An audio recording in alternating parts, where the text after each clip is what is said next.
நேற்று தஞ்சாவூர் மாவட்டம் திருவையாறு ஐயப்பர் கோவிலுடைய குடமுழுக்கு விழா நல்லபடியாக முடிந்தது. இந்த கோவிலை பற்றி ஒரு தொகுப்பு பார்ப்போம்.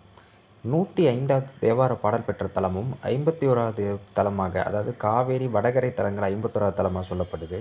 அரசலாறு, வெண்ணாறு, வெட்டாறு, குடமுருட்டி ஆறு, காவேரி ஆறு, இது 5ம் இணையக்கூடிய பகுதியில் இருக்கிறதுனால இது திருவையாறு அப்படின்னு குறிப்பிட்றாங்க. தென் கைலாயமாக சொல்லப்படுது.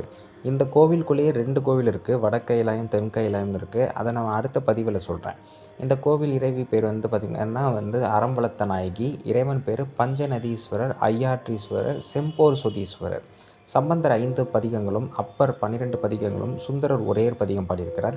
அப்பர் பெருமானுக்கு கைலை காட்சி அருளிய தருணமாகவும், சுந்தரர் இங்கு பதிகம் பாடி வெள்ளத்தை கரை புரண்டோடைய வெள்ளத்தை தடுத்து நிறுத்தியதாகவும் சொல்லப்படுது.